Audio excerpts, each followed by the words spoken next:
கோப்பியம், உண்மையும் பின்னணியும். வணக்கம். பெண்ணாசையால் அழிந்து போனவங்க பல பேர் அப்படின்னாலும் கூட இன்னைக்கும் கூட நாட்டில் பல பேர் பெண்கள் மீது இருக்கக்கூடிய ஆசையால் தங்களுடைய வாழ்க்கையவே இழந்துட்டு இருக்காங்க அப்படிங்கிறத உணர்த்தக்கூடிய ஒரு சம்பவத்தையும், கணவன் மனைவிக்கு இடையில் ஏற்படக்கூடிய மனக்கசப்புகளை நிதானமாக பேசி தீர்க்கலை அப்படின்னா என்னெல்லாம் நடக்கும் அப்படிங்கிறத உணர்த்தும் சம்பவங்களை பற்றி தான் இன்றைய கோப்பியம் நிகழ்ச்சியில் பார்க்க போகிறோம்.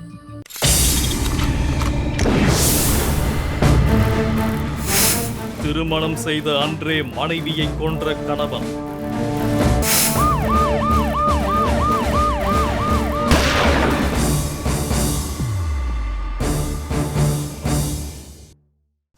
கர்நாடகாவின் கோலார் மாவட்டத்தில் அதிர்ச்சி அளிக்கக்கூடிய ஒரு துயரமான சம்பவம் நடந்திருக்கு.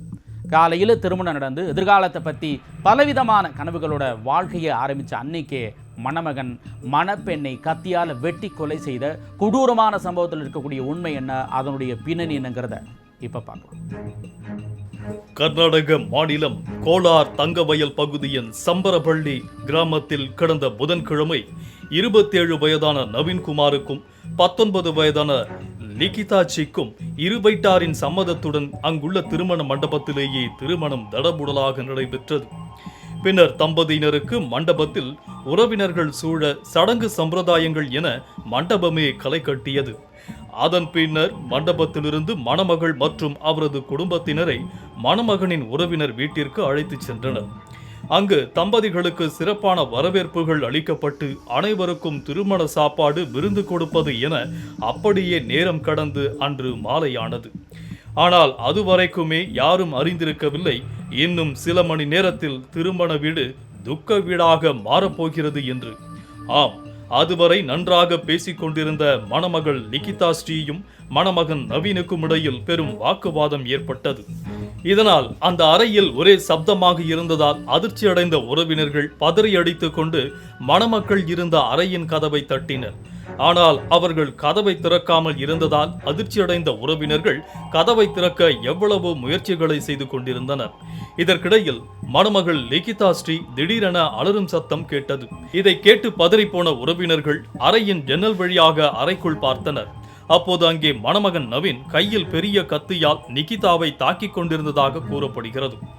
இதையடுத்து எப்படியோ கதவை உடைத்த உறவினர்கள் உள்ளே செல்வதற்குள் லிகிதா ஸ்ரீயும் நவீன்குமாரும் இரத்த வெள்ளத்தில் கிடந்தனர். இதனால் பதறிப்போன உறவினர்கள் ஆம்புலன்ஸிற்கு தகவல் தெரிவித்தனர். ஆனால் ஆம்புலன்ஸ் வர தாமதமானதால் உறவினர்களே தம்பதியர் இருவரையும் ஆட்டோவில் வைத்து மருத்துவமனைக்கு கொண்டு சென்றனர். அங்கு அவர்களை பரிசோதித்த மருத்துவர்கள் மணப்பெண் லிகிதா ஸ்ரீ மருத்துவமனைக்கு வரும் வழியிலேயே உயிரிழந்து விட்ட அதிர்ச்சி தகவலை தெரிவித்தனர். A murder case is registered in Andersonpete police station.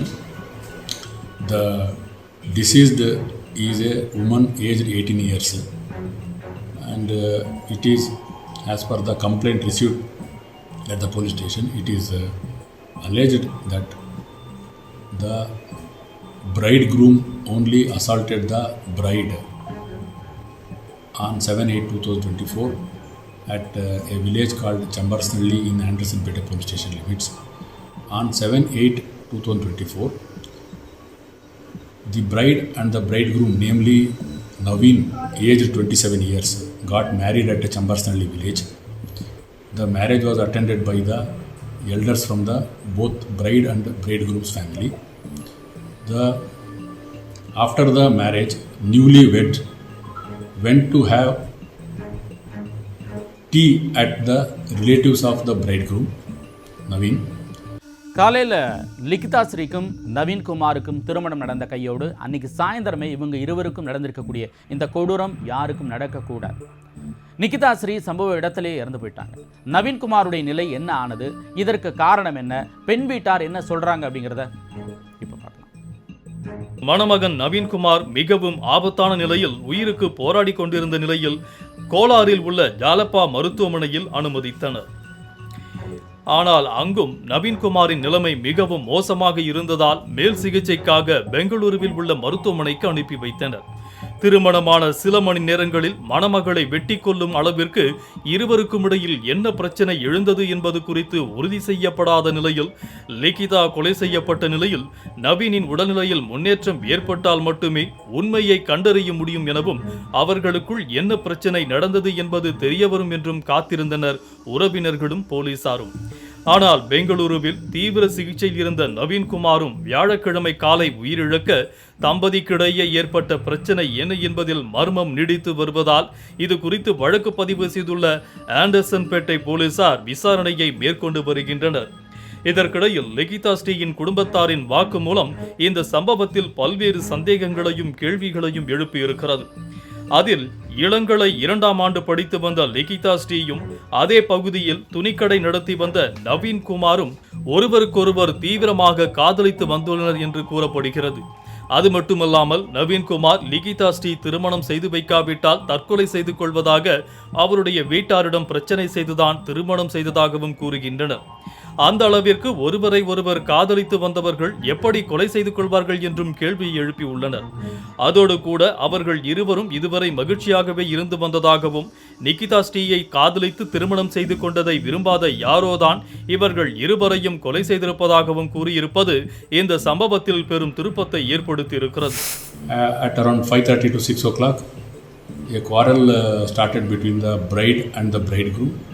And the bridegroom assaulted the bride with a sharp sickle type weapon, and later he also alleged to have assaulted upon himself, self-assault by himself, and both were found lying in pool of blood by the relatives. They entered into the house after breaking open the door. Both were shifted to hospital. Firstly, bride was declared dead on arrival at hospital, and the bridegroom Naveen Kumar, aged 27 years, succumbed to injuries after getting shifted from KGF hospital to SNR hospital and RL Jalapa Medical College, and later to a higher treatment at Bangalore. He is also declared dead at around morning 7 a.m. today, and both the bodies have been sent to the SNR hospital for the next postmortem procedures. இது குறித்து தீவிர விசாரணை மேற்கொண்டு வரும் போலீசார்தான் இதன் மர்மம் குறித்தும் லிகிதா ஸ்ரீயின் வீட்டார் கூறும் குற்றச்சாட்டின் மர்மத்தையும் அவிழ்க்க வேண்டும். ಮಾಡಿಕೊಟ್ಟಿದ್ದು ಸಾಯಂಕಾಲ ಕೇಳಿದ್ರು ಅಷ್ಟೊಂದ್ರೆ ನವೀನು ನನಗೆ 5 ಗಂಟೆಗೆ ಹುಡುಗಿ ಬಂದಿಲ್ಲ ಅಂದರೆ ನಾನು ಸೆತ್ತು ಹೋಗ್ತೀನಿ ಅಂತ ಇದು ಮಾಡಿದ್ರು. ಅದಕ್ಕೆ ಇವ್ರು ಕಳ್ಕೊಂಡು ಹೋಗಿ ಮದುವೆ ಮಾಡಿಬಿಟ್ರು. ಗಲಾಟೆ ಏನು ಇಲ್ಲ ಅಂತ ಚೆನ್ನಾಗಿದ್ರಂತೆ ಅವರು. ಇದು ಅವರಿಬ್ಬರು ಹೋಗಿ ಲಾಕ್ ಮಾಡ್ಕೊಂಡಿರೋದು ಅಂತ ಹೇಳ್ತಾರೆ. ಅದು ನಿಜ ಯಾರು ಹೇಳ್ತಾ ಇಲ್ಲ, ನಮಗೂ ಗೊತ್ತಿಲ್ಲ. ನಾವು ಮದುವೆ ಮಾಡಿಬಿಟ್ಟು ಬಂದಿದ್ಬಿಟ್ವಿ ಅಷ್ಟೇ. ಸಾಯಂಕಾಲವರೆಗೂ ಇರುವ ಅವರು ಹೇಳ್ಬೇಕು. ಹುಡುಗ ಅವರು ಯಾರು ಇರ್ತಾರೆ, ಅವರಿಬ್ಬರೇ ಓಡ್ಕೊಳಕ್ಕೆ ಚಾನ್ಸ್ ಇಲ್ಲ. ಯಾರು ಇದ್ದಾರೆ, ಯಾರು ಗೊತ್ತಿಲ್ಲ, ಅವರು ಯಾರು ಹೇಳ್ತಾ ಇಲ್ಲ. ಅವರಿಬ್ರು ಚೆನ್ನಾಗಿದ್ರು, ಡೀಪ್ ಲವ್ ಅಲ್ಲಿ ಇದ್ರು. ಅವರು ಲೈಫ್ ಚೆನ್ನಾಗಿರ್ಬೇಕು ಅಂತ ಮದುವೆ ಮಾಡ್ಕೊಂಡಿರೋದು. ಆದ್ರೆ ಅವರೇ ಹಂಗೆ ಮಾಡ್ಕೊಂಡ್ರೆ ಚಾನ್ಸ್ ಇಲ್ಲ, ಯಾರು ಇರ್ತಾರೆ. இன்னைக்கு குடும்ப உறவுகளுக்கு மத்தியில் இருக்கக்கூடிய இந்த சகிப்புத்தன்மையும் விட்டு கொடுத்தலும் இல்லாமலே போயிடுச்சு அப்படிங்கிறத தான் இது போன்ற சம்பவங்கள் நமக்கு உணர்த்துது. அதே நேரத்தில் லிகிதா ஸ்ரீயின் வீட்டார் சொல்வதை போன்று ஏன் இருக்கக்கூடாது அப்படிங்கிறதையும் யோசிக்க வைக்குது இந்த சம்பவம். இந்த உலகத்தில் தீர்க்க முடியாத பிரச்சனைகள்னு எதுவுமே கிடையாது. ஆனால் இன்னைக்கு நம்ம கிட்ட காணப்படக்கூடிய அதிகப்படியான கோபமும் ஆத்திரமும் எந்த ஒரு பிரச்சனைக்கும் கொலைதான் தீர்வு அப்படின்னு முடிவு செஞ்சதுனால இப்படிப்பட்ட பலருடைய வாழ்க்கையும் விபரீதத்தில் முடிஞ்சிருக்கு. கோப்பியம், உண்மையும் பின்னணியும்.